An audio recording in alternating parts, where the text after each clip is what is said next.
What's up, YouTube? So I just finished watching King Richard, the Will Smith movie about Serena and Venus Williams' dad. Sorry, y'all, my hair be itching all the time. Just natural hair, just be giving me the blues. Um, I know y'all say she always be yawning. I do. I don't know what it is. This camera makes me yawn. Mm. But I was watching it, and um, something that came to my mind is that a lot of times, like what happened. Um, Richard was trying to get Venus and Serena to another level in life. And um, there was a young man who I guess, I don't know if he had felt some type of way about them or he just was mad because his daddy didn't give him the time of day. I don't know. It just seemed like that he had some issues. So he decided that he was going to basically just mess with Richard on a regular basis. And the thing is about it, you have to remember that you don't know who's watching you. So in the movie, you see the dude in the Monte Carlo. When they was at the when they first got to the tennis court, when they're practicing, you see dude riding by real slow. If you paid attention, he rolled by real slow. I watched him. I was like, "Oh, what's he up to?" I guess that's me because I'm from where I'm from. You when a car drives slow, you pay attention. There's always something going on with that situation. So I'm always very cautious of a car that drives slow. Um, so he was watching. That dude in the Monte Carlo was watching.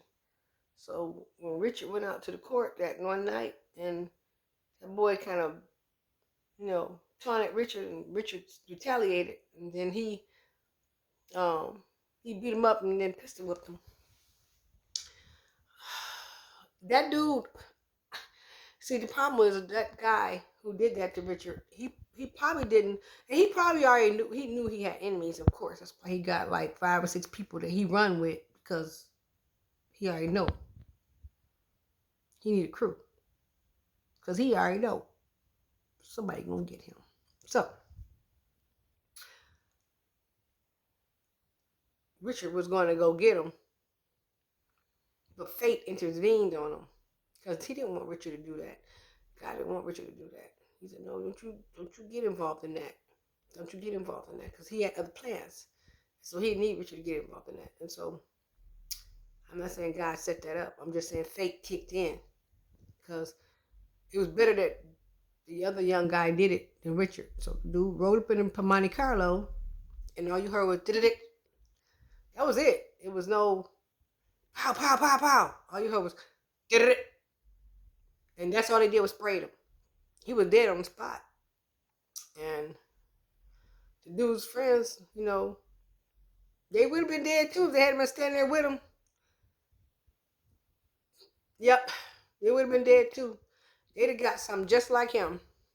And so I'm saying that Boys in the Hood, although it was a movie, yes, indeed it was a movie, but it's not fake.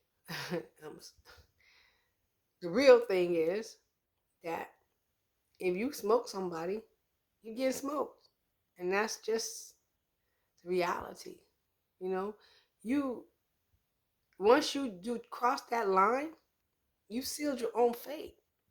You sealed your fate. You should already know. And I think most of y'all guys, oh sorry, I'm always yawning. Y'all know how I do. I think most of the young dudes out here call themselves gangsters or hitters or whatever y'all want to call y'all. I think they know once they cross that line, and that's it for them. That's why a lot of them say, "I don't expect you to make it 21." No, you're not gonna make it 21. You're not gonna make it. You better hope you go to prison. You might have a better chance locked up than you will on these streets. Because the streets are unforgiving. The prison, they forgive you a little bit. The justice system, they give you a little chance and forgive you. The streets, yeah, unforgiving. So once you cross that line, ain't no turning back from that. You know how Doughboy and the Boys in the Hood, yeah, brother Ricky, and they shot Ricky, and then Doughboy went out and retaliated and shot them. Then it says a couple of weeks later, Doughboy got smoked. So you should know that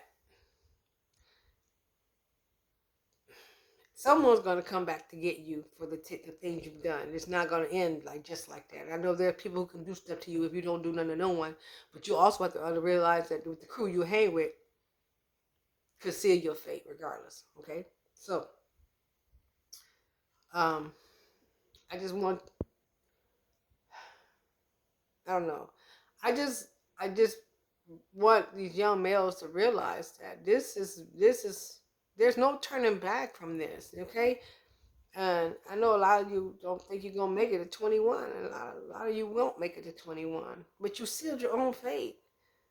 I don't understand why you want to do that, and I understand that maybe it's an environment, maybe it's your mentality. I don't know what you're thinking about. I don't know what makes you not want to live any farther than 16, or grow up and be 42 or 52 or 92 or no two, any other two besides 12. I don't see why you would not want to get past 25. I don't see why you thinking, well, I'll die before 25, or I'll die before I'm 21, or I'll die before I'm 19. That shouldn't be the way you're thinking. That's actually crazy. And if you're thinking that that's what your fate is, and that's something wrong. There's something wrong that needs to be changed. In this day, you can't even talk to young people because, like in the movie, he was trying to tell them, leave my daughter alone. I'm asking you. And then, of course, in young person fashion, you want to try to flex and hitting the person who's older than you when he trying to take care of his daughters.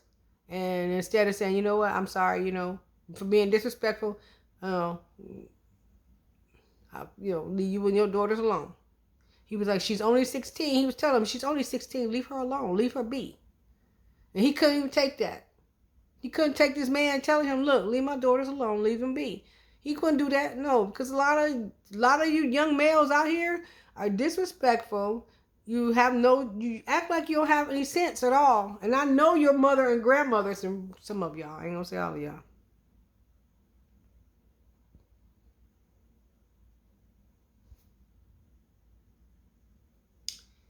Yeah.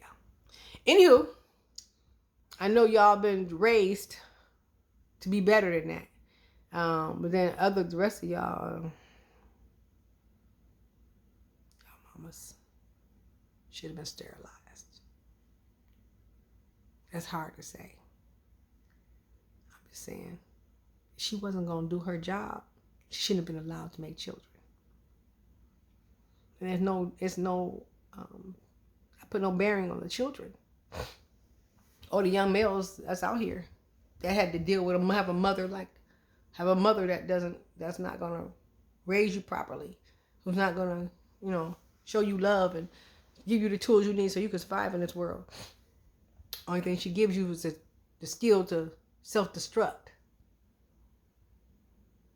No, I don't blame the youth for this.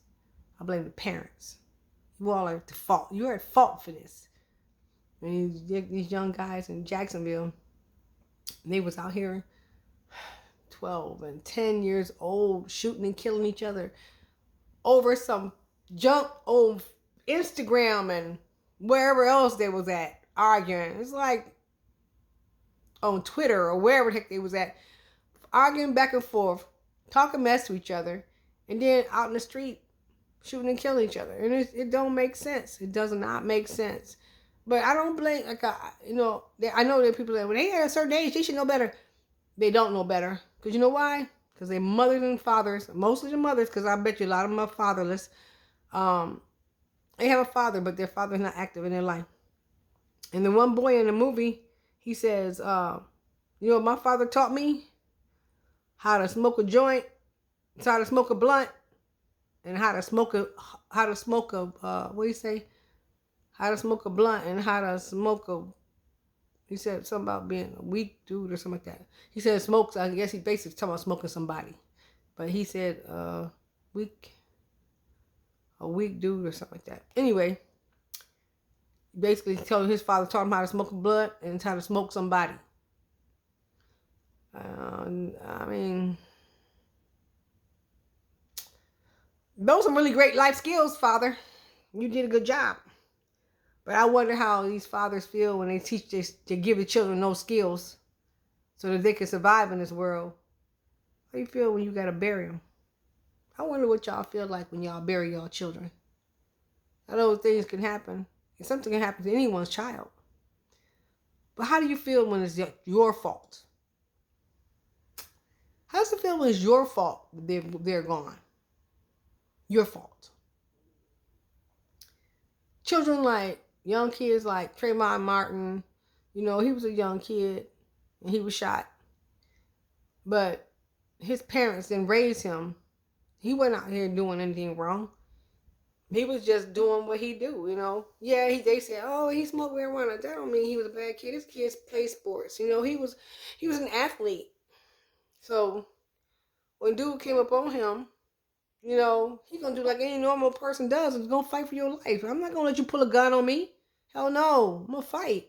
So in a situation like that, a parent grieves because their child deserved that. And I'm not saying the ones who getting shot deserve anything. I'm saying that they raised him in a different setting, in a different way. And a lot of these females out here now, they actually raise their sons to be thugs. Purposely.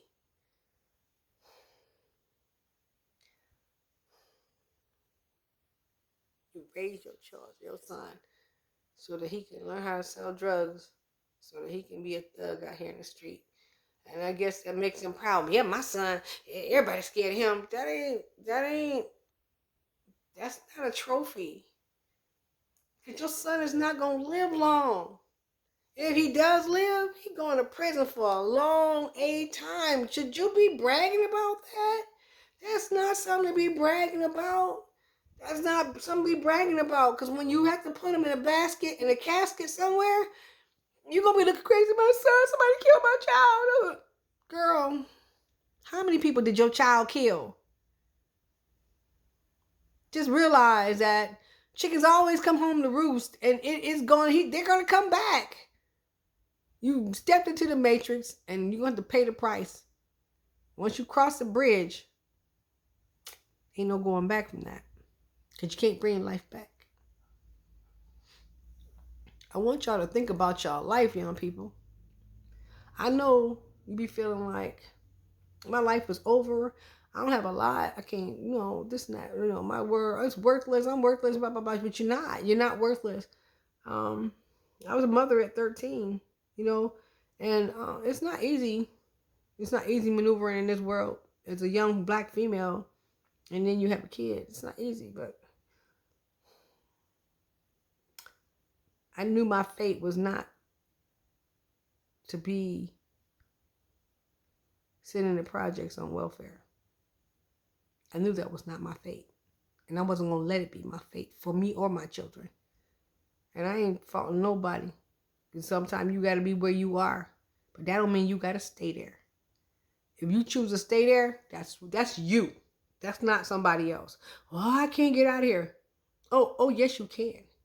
Oh, yes, you can. You can get out of here, honey. You can get out. You don't choose to get out. You don't want to save your children. So, just want you women out here, you ladies out here, if y'all have fathers for y'all children, please let these men be involved in their children's life if they're trying to make a positive impact. And if there are no good, sorry tale dudes who aren't going to treat their children right and show them good skills, tell him to stay away, and y'all make sure y'all raise y'all sons or find them a mentor. Find them a mentor. Someone, their uncle, a cousin, boys club, somewhere. Go find them a mentor so they can learn how to be men. Because a woman, we can't raise a man. We don't know how to. We can raise you up to a certain degree, but then that's as far as we can go with you. So, I hold the mothers and these fathers accountable. There's no bearing on the children at all. I don't blame the kids because the environment you raised up in is what you know. And I blame them for introducing that to you. So, those are my thoughts. Okay? And, I'll see y'all next video. All right. Bye, y'all.